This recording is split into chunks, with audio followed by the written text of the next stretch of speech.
La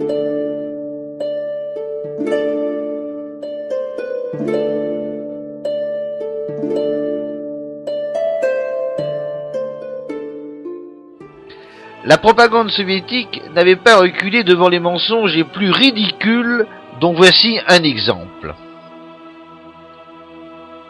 Dans une brochure publiée en 1944 sur Majdanek, l'écrivain russe Konstantin Simonov prétendait raconter un fait, je cite, tiré de l'histoire de ce camp de la mort, un fait confirmé dans tous ses détails par 2 témoins. Il s'agissait de la fin misérable à Majdanek de Léon Blum. On lisait, je cite, « Il est difficile de prévoir quel cauchemar dévoilera l'étude approfondie de ces documents et les dépositions des innombrables témoins. Peut-être retrouvera-t-on ici les traces des personnalités marquantes de l'Europe, mortes ou disparues pendant les années de la domination allemande. Je n'ai passé que quelques jours dans ce camp, et je ne me suis entretenu qu'avec une partie infime des témoins. Cependant, j'ai d'ores et déjà été frappé par le récit bouleversant de 2 ingénieurs de Lublin qui avaient travaillé en qualité de spécialistes civils à la construction du champ où ils posaient le système des égouts. L'un était russe et s'appelait Piotr Mikhailovitch Denisov, l'autre polonais, Claude Ilinski. Ils me racontèrent qu'à la fin d'avril ou au commencement de mai 1943, ils travaillaient au camp et s'étaient rendus au dépôt des matériaux de construction. Là, ils avaient vu un juif de Lublin qu'ils avaient connu avant la guerre. Le détenu transportait des planches au dépôt. Il leur dit, en leur indiquant un vieillard décrépit qui transportait également des planches, « Savez-vous qui est ce vieillard ? C'est Léon Blum. » Après s'être assuré qu'il n'y avait pas de SS à proximité, les 2 ingénieurs se rapprochèrent et s'adressèrent au vieillard. « Vous êtes bien Léon Blum ?» dit Denisov. « Oui, je suis Léon Blum. Le président du Conseil de France ?»« Le président du Conseil de France. Comment se fait-il que vous soyez ici ?» Je me suis trouvé dans le dernier groupe de prisonniers français. « Pourquoi n'avez-vous pas essayé de chercher le salut là-bas, chez vous ? Se peut-il que vous l'ayez pu ?» demanda Denisov. « Je ne sais. Peut-être l'aurais-je pu, dit Léon Blum, mais j'étais résolu à partager le sort de mon peuple. » Et ses yeux se voilèrent de larmes. À ce moment, plusieurs SS apparurent. Blum, ainsi qu'un autre détenu, se hâta de charger sur son épaule une grosse planche qu'il emporta. À peine eut-il fait quelques pas qu'il trébucha et tomba. Le détenu qui marchait à côté de lui l'aida à se relever. Il se remit debout, replaça la planche sur son épaule et continua son chemin. Denisov et Ilinski ne revinrent à ce dépôt que la semaine suivante. Ils revirent l'homme qui leur avait indiqué Léon Blum et lui demandèrent où il était. « Là où je serai bientôt, répondit laconiquement celui-ci en montrant le ciel. Ce n'est là qu'un fait tiré de l'histoire de ce camp de la mort, un fait confirmé dans tous ses détails par les 2 témoins qui se trouvent actuellement à Lublin. » Fin de citation, voici ce que disait Konstantin Simonov. Or, jamais Léon Blum n'a été déporté à Majdanek. Les Allemands l'avaient placé en résidence surveillée non loin du camp de Buchenwald. Là, il avait d'ailleurs pu se marier. Et en août 1945, il revint de déportation bien vivant. Le fait confirmé dans tous ses détails était donc totalement faux. En mai 1943, la presse avait rapporté l'envoi de Léon Blum à Majdanek.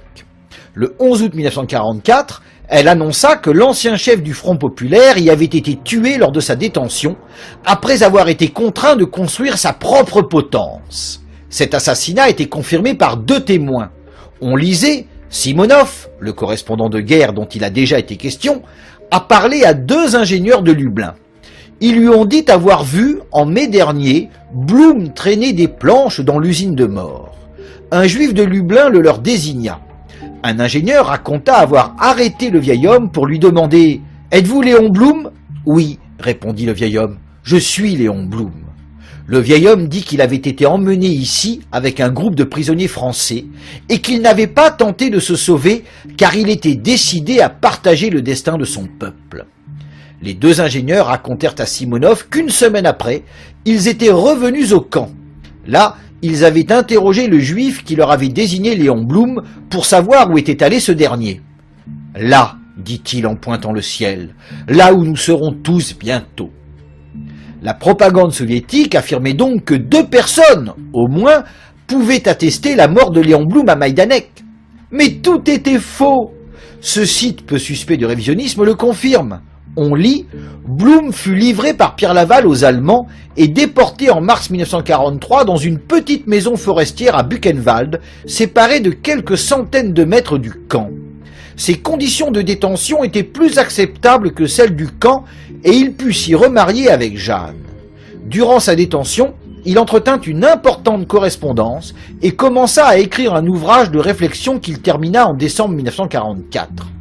Le 3 avril 1945, Léon Blum et sa femme sont emmenés dans un convoi de prisonniers et au bout d'un mois de pérégrination, ils se retrouvèrent dans un hôtel du Tyrol italien où, le 4 mai, ils aperçurent les premiers soldats américains. Refusant un poste de ministre proposé par De Gaulle, il reprit ses articles quotidiens dans le journal Le Populaire. C'est clair, non seulement Léon Blum n'avait pas été envoyé à Majdanek, mais de plus, il avait survécu à sa détention. Le voici en 1946, en Suisse, avec sa femme qu'il avait épousée en déportation. Si, fin août 1944, les autorités de Vichy avaient été encore en place, elles auraient demandé aux Allemands des éclaircissements sur le destin de Léon Blum. Les Allemands n'auraient alors eu aucun mal à démentir les racontars soviétiques. Que fit la propagande soviétique ? Oh, rien que de très simple. Elle publia alors une deuxième édition de la brochure de Konstantin Simonov. Mais maintenant, regardez la première édition. Vous remarquerez que le passage sur Léon Blum était entre les deux phrases suivantes. Le monument funéraire de toute une Europe rétrécie au milieu d'une chambre unique et quand vous suivez la chaussée de Chelm à droite. Eh bien, dans la seconde édition, vous constatez que ces deux phrases ne sont désormais plus séparées que par un grand 2. Tout le passage relatif à Léon Blum a été supprimé sans que le lecteur ne soit averti naturellement. Dans le cas présent, la propagande soviétique avait été obligée de rectifier parce que le mensonge était trop énorme. Mais combien de fois n'a-t-elle pas dû rectifier ? Combien de fois ces mensonges sont-ils passés inaperçus pour des raisons X ou Y ? On ne sera donc pas surpris qu'à partir de 1941, la propagande soviétique se soit déchaînée contre l'Allemagne, véhiculant contre elle tous les mensonges possibles.